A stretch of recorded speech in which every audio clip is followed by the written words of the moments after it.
그때 마침 두어 사람이 와서 빌라도가 어떤 갈릴리 사람들의 피를 그들의 제물에 섞은 일로 예수께 아뢰니. 그때 마침 두어 사람이 예수님께 왔다라고 하는 겁니다. 상당히 긴급성을 말하면서 앞달락에 대한 얘기를 하고 계속 하시는 예수님의 말씀을 차단하고 중단에 들어온 것이죠. 그럼 앞달락에 예수님 무슨 말씀을 하셨는가? 12장 말미를 보면은 너희가 천지의 기상을 분별할 줄 알면서 어떻게 이 시대를 분간하지 못하느냐? 법정에 가기 전에 화해를 먼저 해라. 한 푼이라도 갚지 않은 감옥에서 나올 수 없다. 심판장, 재판장 앞에 서기 전에 속히 화해를 하고 심판의 필연성 앞에 속히 회개하고 더 늦기 전에 회개해라. 이런 메시지를 주님이 주었습니다. 이런 조언을 하고 있을 그때에 두 사람이 와서 예수님께 질문한 겁니다. 선생님, 갈릴리 사람들이 전에 빌라도에 의해서 성전에서 죽었는데 그 의미가 뭡니까? 예수님이 이렇게 말했습니다. 죽은 갈릴리 사람들이 너희들보다 죄가 더 많아서 죽은 줄 아느냐? 너희도 회개하지 않으면 이와 같이 망하리라고 했습니다. 그러면서 예수님께서는 실로암 탑이 무너져서 18명이 예루살렘이 죽었던 예를 들면서 실질적으로 일어난 얘기죠. 그러면 18명이 깔려 죽은 사람들은 너희보다 죄가 더 악해서 죽었느냐? 아니다. 너희도 회개하지 않으면 이와 같이 망하리라고 했습니다. 13절, 14절, 5절 한번 13, 4, 5절 읽을까요? 또 실로암에서 망대가 무너져 치어 죽은 18사람이 예루살렘에 거한 다른 모든 사람보다 죄가 더 있는 줄 아느냐? 너에게 이르노니 아니라. 너희도 만일 회개하지 아니하면 다 이와 같이 망하리라. 누가 더 죄가 크냐? 그건 쓸데없는 소리라는 겁니다. 누가 더 악하게 살았느냐? 그게 아니고 다 닥쳐올 수 있다는 거예요. 사고와 죽음이 올 수 있다는 것이죠. 하나님 앞에 심판의 필연성 앞에 속히 회개하며 살아라는 의미의 말씀을 주셨습니다. 예수님 당시 바리새인들이 아침에 시커먼 구름이 모이면 오늘 비가 오겠구나. 저녁에 또 하늘이 붉으스레하면 내일은 날씨가 좋겠구나. 이렇게 하늘의 징조를 보면서 날씨를 분간했다는 것이에요. 근데 하나님께서 곳곳에 일어나는 재난과 재앙이 있음에도 그 하나님이 주시는 사인은 전혀 보지 못하고 있는 세대를 책망한 겁니다. 오늘 어떻습니까? 오늘도 우리는 많은 재난 사건 속에 살아가고 있습니다. 대형 참사도 일어나고 있습니다. 우리는 그 일만 보지 않고 그 일에 있는 의미가 무엇인가? 하나님이 왜 이렇게 하시는지 하나님의 사인, 하나님의 징조, 하나님의 의미를 생각해야 하는 겁니다. 인재든지 천재든지 재앙이라고 하는 것은 언제나 있는 것입니다. 예수님이 살던 시대에도 실로암 타워가 무너져서 18명이 압살을 당했습니다. 대형 참사지요. 여러분 그때 예루살렘 시민이 한 30만 명, 아주 맥시멈으로 많이 보면 50만 정도로 봅니다. 그러면 예루살렘에 살았던 사람이 50만이라도 잡고 18명이 죽었다. 단순 비율입니다. 우리 대한민국에 5천만이 살고 있으면 1,800명이 압사해 죽었다 그 얘기입니다. 얼마나 대형 참사입니까? 인구 비율로. 예수님 시대도 그런 일이 있었다는 겁니다. 요즘만 사건 사고가 있는 건 아닙니다. 우리가 본문의 내용을 좀 더 살펴보면은 첫째 이 얘기는 유대인의 역사가 요세푸스에 의하면은 6월절 기간에 갈릴리 지역에 있던 아주 열심당원 정치인들이었던 셀로 당원들이 로마의 어떤 통치에 반하고 그들을 쫓아내기 위해 가지고 성전에 모여서 로마를 공격하는 음모를 회의를 하게 된 겁니다. 그 첩보를 접했던 빌라도 총독이 군대를 급파해서 무자비하게 성전에서 수많은 갈릴리 사람들을 죽였습니다. 때려 죽인 것이죠. 이게 공포정치라고 하는 것입니다. 이 독재자들의 공포정치, 이 공포정치를 통해서 잔인하게 사람을 죽임으로써 더 이상 그런 반역을 생각하지 못하게 한 것이죠. 얼마나 잔인하게 때렸는지 그 피가 성전 제사에 바칠 제물까지 튈 정도였다라고 했습니다. 두 번째 얘기는 예루살렘 동쪽에 있는 실로암 망대가 붕괴돼서 18명이 압사한 실질적으로 일어난 예를 주님이 들었습니다. 예루살렘 안에는 샘이 없었습니다. 그래서 소위 말해서 다윗 시대 때 발견했던 기혼샘, 성 밖에 있는 기혼샘, 히스기야가 터널을 만들었던 기혼샘을 통해서 그 샘물이 실로암, 바로 예루살렘 동쪽에 있는 실로암 목가로 모이게 했습니다. 거기에서 타워가 무너져서 18명이 압살을 당했다는 것이죠. 예. 당시에 사람들은 이 죽음에 대해서 인과응보라고 하는 차원에서 이 사건을 해석을 했습니다. 예. 유대인들의 모든 것은 죄가 많아서 저주를 받았어 이렇게 얘기하는 것이 그들의 결론입니다. 해석입니다. 오직이면 실로암 목가에서 어릴 때부터 시각장애였던 사람이 가서 예수님 때문에 치유를 받았습니다. 그러난 뒤에 유대인 사회에서 난리가 났습니다. 그 아이의 그 시각장애자가 왜 장애자가 됐느냐? 부모의 죄 때문이냐? 그 아이의 죄 때문이냐라고 논했다는 것이죠. 그 참 기가 막힌 얘기입니다. 여러분, 그 사람이 태어날 때부터 시각장애자로 태어나는데 그 엄마 뱃속에서 뭔 죄를 짓기에 그렇게 장님으로 태어납니까? 이런 말도 안 되는 얘기들을 했다라는 것입니다. 태어날 때부터 시각장애자로 태어났는데 자기 죄 때문이냐, 부모 죄 때문이냐, 이렇게 쓸데없는 논쟁을 했다라는 겁니다. 예. 과거에 우리나라에도 장애자를 둔 부모님들은 다 눈물 흘리면서 다 내 죄가 많았어, 내가 죄가 많았어. 본인이 그렇게 생각할 수는 있어도 남이 그렇게 얘기할 수는 없는 겁니다. 오늘 본문에 세 가지 말씀을 드리겠습니다. 첫째는 사고라고 하는 것은 누구에게나 찾아올 수 있다는 점입니다. 사고와 사건이 어떤 사람, 특정한 사람에게만 오는 것은 아닙니다. 누구나 다 당할 수 있는 겁니다. 근본 이태원의 참사, 젊은 사람들이 꽃을 피지 못하고 죽었지만 누구나 다 당할 수 있는 겁니다. 누구나 다 그 자리에 갈 수도 있는 겁니다. 우리 함부로 인과응보니 상선벌악이니 하면 안 되는 겁니다. 누구나 당할 수 있기 때문에 그것을 저주라고 말할 수 없는 겁니다. 여러분, 우리가 요즘 다 차를 타고 다녀요.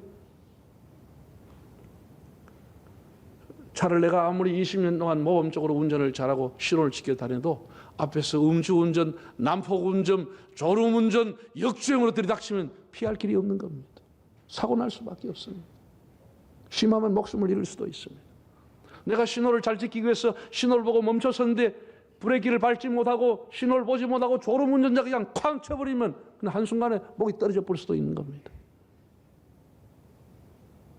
누구나 당할 수 있는 겁니다. 특정한 사람만 당하는 게 아니에요. 여러분, 카페에 앉아가 친구들하고 차를 한잔 마시고 있는데 급발진한 차가 그냥 유리창을 뚫고 뛰어들어오면 누구나 당할 수 있는 그런 얘기입니다. 이웃집에서 화재가 나가서 바람이 불어서 우리 집까지 화재가 번질 수도 있는 겁니다. 우리가 살아가면서 그런 일이 없기를 바라지만은 누구나 당할 수 있는 것이 사고라고 하는 것입니다. 누구나 할 수 있는 거예요. 그래서 트라우마가 생기고 우울증이 생기고 불면증이 생기고 외상과 내상을 가지고 평생을 고생하면서 고통 속에 살아가는 겁니다. 그런 사고 한번 당하면 누구나 예고 없이 오는 겁니다. 예고 없이. 압사가 무슨 예고가 있어요? 교통사고 예고 있어요? 화재가 예고 있어요? 그냥 당할 수 있는. 우리가 함부로 그걸 정죄하면 안 되는 것이죠. 여러분, 젊은 나이에 죽었다. 죄가 얼마나 많냐? 저주다. 천만의 말씀. 그럼 예수님 가장 젊을 때 돌아가셨습니다. 예수님의 죽음이 저주입니까? 예수님의 12제자 중에 사도 요한 외에는 다 젊은 나이에 우리말로 표현하면 지명대로 살지 못하고 죽었습니다. 그 사람 다 저주당해서 죽었습니까? 우리가 그렇게 말하면 안 되는 겁니다. 나라를 위해서 독립운동을 했던 사람들, 유한순도 10대에 죽었습니다. 그러면 저주입니까? 우리가 그런 시각으로 보는 자체가 아주 잘못된 것이다. 옳은 사람의 죽음 앞에서는 누구나 당할 수 있다. 나도 당할 수 있다. 그런 겸손한 생각을 가져야 하고 경각심을 가져야 합니다. 그래서 이럴 때는 입을 조심해야 되는 겁니다. 함부로 강단에서 심판이니 뭐니 했다가 한국교회가 얼마나 많은 곤욕을 치렀습니까? 두 번째는 그 사건을 보면서 개인화와 회개라고 하는 겁니다. 나에게 적용해 보는 겁니다. 우리가 인재든 천재지변이든 재앙은 나와는 상관이 없다. 그건 굉장히 잘못된 태도입니다. 나에게도 올 수 있고 내 가정에 내 자식에게도 올 수 있는 것이 사고라고 하는 겁니다. 예수님은 너희가 이런 일을 보면 머리를 들라 여호와를 앙망하고 하나님 앞에 회개하라 이렇게 말씀했습니다. 지난 2014년에 엄청난 세월호 사건이 일어났습니다. 내가 배를 만들었냐? 내가 유봉근이냐? 내가 선장이냐? 나하고 무슨 상관이 있냐? 이건 굉장히 잘못된 태도인 겁니다. 우리는 어떤 사고가 나면 어떤 사람을 지목해서 그 사람에게 돌을 던지고 이렇게 하려고 하는 아주 잘못된 습관을 갖고 있습니다. 국가 시스템에 돌리고 우리 개인은 마치 아무 문제가 없는 듯이 하고 있는데 이런 것이 우리의 비극입니다. 우리는 비극을 통해서 우리 자신을 적용하면서 내가 그동안 얼마나 안전불감증으로 살아왔는가, 나는 생명을 존중하고 있는가, 경시하고 있는가, 이런 것을 우리가 돌아보는 성찰의 기회가 되어야 합니다. 공직자는 공직자로서, 기업인은 기업인으로서, 지식인은 지식인으로서, 종교인은 종교인으로서 거기에 걸맞게 얼마나 성실하게 사회 질서를 따르면서 살아왔는지를 우리를 돌아보는 기회가 되어야 합니다. 빠름과 발음이라는 책도 있습니다만 발음이라는 게 뭐겠습니까? 우리는 이런 사건과 재앙들을 보면서 나는 무엇을 성찬하고 나는 무엇을 바꿀 것이며 나는 어떻게 내 삶을 변화시킬 것인가? 그런 반문교사를 삼아야 다시는 그런 일들이 반복되지 않겠죠. 우리가 그런 것을 책임을 국가 시스템에 돌리고 해경청장에게 돌리고 선장에게 돌리면서 다 우리는 아무것도 없는 것처럼 했기 때문에 이런 자꾸 안전사고와 대형 참사가 일어나게 반복하게 되는 겁니다.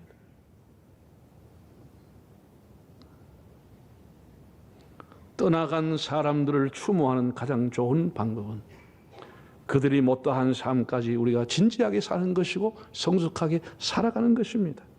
우리는 이런 참사와 사건들을 통해서 내 개인에게 적용하고 개인이 하나님 앞에 자신을 성찰하고 회개할 수 있는 기회로 삼으라고 하는 것이 주님의 뜻입니다. 세 번째는 연대와 협력이라고 하는 것입니다. 결코 재난을 당한 한 사람, 한 가정의 일, 한 지역의 일만은 아닙니다. 지금은 세계화입니다. 여러분 글로벌이라는 단어 조그마한 커피 가게 가도 글로벌이라고 써놨습니다. 지구촌이라고 하는 것이 지구가 교통수단의 발달로 하루거리가 되고 딱 한 마을 한 공동체가 됐다 그 얘기 아닙니까? 과거에는 인도네시아에 태풍이 났다, 어디 중국에서 무슨 큰 홍수가 났다, 어디에서 미얀마에서 뭐 지진이 났다. 한참 지나고 우리가 알았습니다. 한참 지나고 알았어요. 지금은 그렇지 않아요. 어디서 뭐 바람만 불어도 어디만 뭐 어디 무슨 사건만 나면 다 실시간으로 통신이 발달되고 SNS가 발달돼야 다 실시간으로 보게 됩니다. 우리가 그런 것을 보면서 함께 아파하고 함께 눈물 흘리며 그들의 아픔에 연대하고 동참하는 마음을 가져야 하는 것입니다. 우리가 지난번 일본에서 쓰나미가 오고 원전 폭발 사고가 났을 때 얼마나 한국 사람들이 마음 아파했습니까? 우리 부산에서도 많은 교회들이 헌금을 모아서 우리하고 평소에는 일본하고 사이가 안 좋지만 많은 물품과 또 물질을 후원했습니다. 그게 연대라고 하는 것이에요. 그를 통해서 함께 울어주고 눈물을 닦아주고 또 그들을 위로하게 되는 겁니다. 여러분이 기억하시겠지만 제 나이에 있는 사람, 제가 초등학교 중학교 때만 해도 마을에서 어른이 할머니든 할아버지든 돌아가시면 온 동네가 다 초상을 쳤습니다. 온 동네가 다 울었습니다. 온 동네 사람들이 가서 들어올 때부터 어이 울고 갔다 절하고 나갈 때 어이 울고 또 나갔습니다. 온 동네가 다 울었습니다. 한 사람 죽었는데. 그래서 묵을 써가 오는 사람, 전을 붙여오는 사람 다 이렇게 오는 조문객들 대접하라고 다 그렇게 했습니다. 지금은 이웃 사람이 자빠 죽든지 암에 걸려 죽든지 천지 모르고 살아갑니다. 이렇게 냉정한 시대를 살아가고 있습니다. 너무나 불행한 시대입니다. 너무나 불행한 시대입니다. 여러분 이 교회라도 있으니까 여러분 돌아갔으면 죄가 죽으면 교인들이라 오겠지. 누가 오겠어요? 여러분 직장에서 대단한 해도 10년, 20년 지나면 직장에 찾아온 사람 한 사람도 없습니다. 다 새로운 사람들 누가 찾아와요? 교회가 교구가 있고 남녀 전도가 있으니까 그래도 와서 슬퍼해주고 유가족도 함께 눈물을 흘려주는 것입니다. 그렇지 않아요? 이것이 없잖아요. 예, 어떤 55살 나는 중견 큰 회사의 부장이 자기 아내가 암에 걸려 죽었다는 거예요. 그래서 그 시신을 냉동실에 안치해 놔놓고 이 집에서 가져온 사진을 갖다 놓고 아들, 딸들 다 놓고 앉아 있는데 자기 휴대폰에 자기가 가지고 있는 이 수첩에다가 나와 함께 울면서 밤을 새워줄 사람이 누가 있을까? 1시간 동안 찾아도 한 사람도 없더라는 거예요. 기가 막힌 현실입니다. 한 사람도 없더라는 거예요. 한 사람. 내가 가까운 사촌, 육촌 있지만 그 집에 어려움 당했을 때 가보지도 않았고 근래 가보지 않았는데 내가 당했다 오라 그럴 수도 없고 거래처에 있었지만 나 손익 때문에 그 사람하고 가까이 했지 정말 내 마음에 눈물을 닦아줄 친구가 없었다고 하는 사실 앞에 이 사람이 통곡하면서 장례 끝나는데 글을 썼더라고. 이렇게 인생 살아서는 안 되겠다고. 지금 우리가 그런 시대에 살아고 있어요. 연대라고 하는 것, 협력이라고 하는 것, 함께 공감하고 위로해주고 함께 울어준다고 하는 것이 얼마나 소중한지 모릅니다. 우리 교회 여러분 모르겠습니다. 몇몇 교회가 이렇게 하고 있는지 모르지만 우리는 우크라이나 국기가 있는 이것을 강대상에 해놓고 지금 8개월을 지나가고 있습니다. 2월 24일 날 전쟁이 나고 전쟁이 그쳐지지 않고 있습니다. 이것을 내가 내려놓는 날을 저는 기도하고 있는데 언제가 될지 모르겠습니다. 우리가 지금도 이제 영하가 돼가지고 날씨가 쌀쌀하고 우리 6.25 때 149대 때 많은 미군 병사들이 너무 추워서 동사걸레 얼어 죽었습니다. 우크라이나의 겨울은 영하 30도를 오르내린다고 그래요. 가스가 나옵니까? 집이 다 파괴됐죠. 2월 달에 나올 때는 옷까지 몇 개 하고 아이들 데리고 할머니들 여자만 나왔습니다. 세월이 가면서 날씨는 추워지고 입을 옷도 없고 몸도 병들고 갈 곳도 없고 기가 막힌 형편 아닙니까? 우리 다 전쟁을 겪은 민족 아닙니까? 그래서 제가 얼마 전에 폴란드에 사람을 가셨어요. 그분이 가셔가지고 내가 폴란드 적집사사와 우리 한국교회 봉사단이 MOU를 맺게 해달라. 그래서 많이 진전이 돼서 12월에 폴란드의 적집사사의 고위직이 한국에 와서 우리하고 협약단 사인을 하려고 합니다. 그래서 거기다가 이번에 겨울을 나는 이 밥차, 한국의 코리아 K 밥차, 유럽 트럭을 사서 개조를 해서 6개월 동안 그들에게 따신 국물과 음식을 제공하는데 한 1억 3천만 원이 드는 걸 이번에 제가 이제 한 대 처음으로 하도록 허락을 했습니다. 그 차가, 그 밥차가 우리 대신 선교사로 가는 겁니다.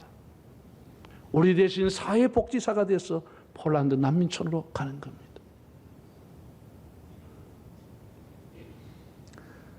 그동안 많은 분들이 관심을 가지고 의약품, 추우니까 겨울에 입을 수 있는 털옷 다 중고가 아니고 전부 새 것입니다.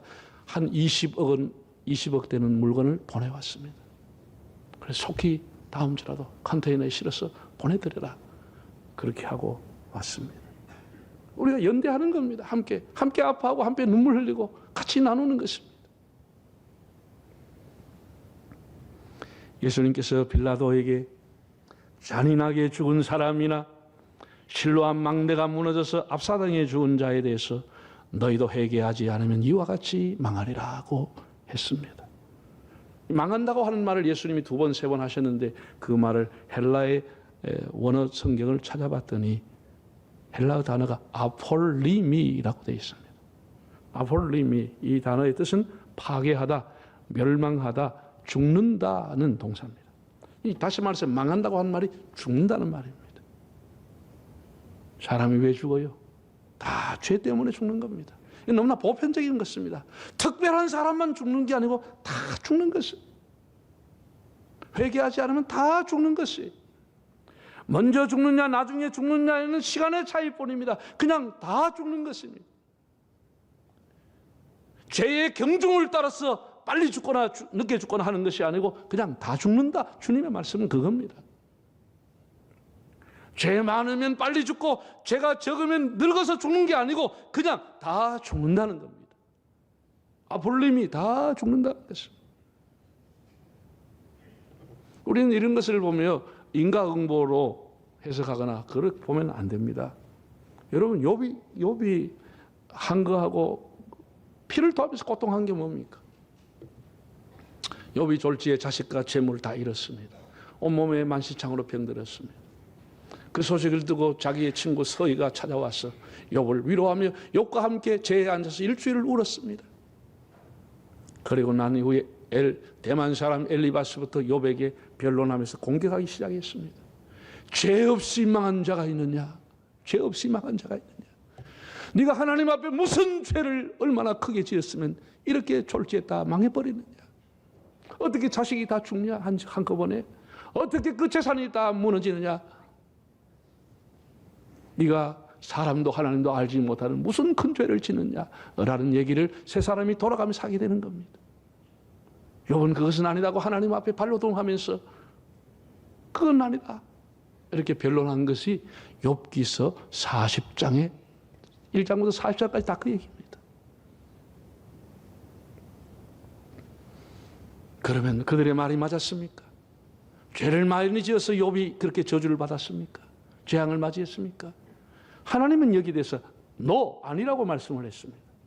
한번 욥기서를 보겠습니다. 욥기 42장 7절 읽어보겠습니다. 여호와께서 욥에게 이 말씀을 하신 후에 여호와께서 대만 사람 엘리바스에게 이르시되 내가 너와 네 두 친구에게 노하나니 이는 너희가 나를 가리켜 말한 것이 내 종 욥의 말같이 옳다? 너 그 말 다 틀렸다는 거예요. 인과응보라고 말한 거 틀렸다는 것이 잘못됐다고 하는 것이.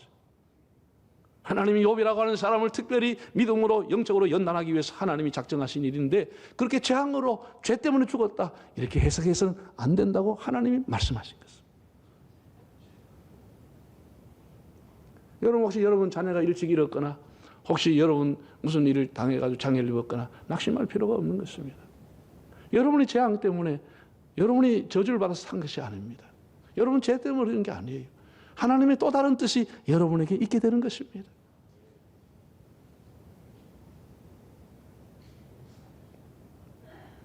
여러분 우리 이런 것을 보면서 우리 자신들을 항상 돌아봐야 됩니다. 예레미야가 1장 12절에 예레미야는 이렇게 말했습니다. 한번 읽어보실까요? 지나가는 모든 사람들이여 너희에게는 관계가 없는가? 나의 고통과 같은 고통이 있는가 볼지어다.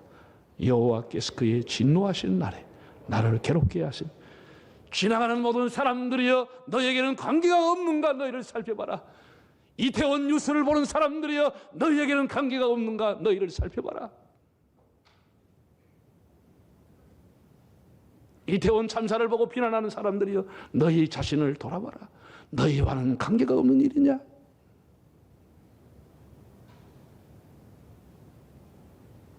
우리는 실로암 망대의 붕괴 사건을 보면서 누구에게나 사고는 찾아올 수 있다고 하는 걸 알고 함부로 정죄하거나 넘겨짚어서 남을 비난해서는 안 되겠습니다. 그 사건을 통해서 자신을 성찰하고 자기 개인화해서 나는 무엇을 변화시킬 것인가? 자기를 돌아보고 회개하는 기회가 되십시오. 그리고 연대를 통해서 아픔을 공감하고 함께 눈물을 흘려주고 함께 눈물을 닦아주는 위로의 마음을 가져야겠습니다. 제가 얘기합니다. 예언합니다. 저부터 시작해서 여기 있는 모든 사람들은 우리 인생 개개인에게 실로암 망대가 무너지는 날이 옵니다. 내 인생의 망대가 무너지는 날이 오는 것입니다. 실로암의 망대가 시간을 따라서 늦게 오게 되든지 늙음을 통해서 망대가 무너지든지 암이라고 하는 질병을 통해서 내 인생의 망대가 무너지게 되든지 알 수 없는 것입니다. 그럼 확실한 것은 여러분 한 사람 한 사람이 인생의 망대가 무너지는 날이 오게 될 것입니다. 그날은 하나님 앞에 가는 날이 되기를 바랍니다.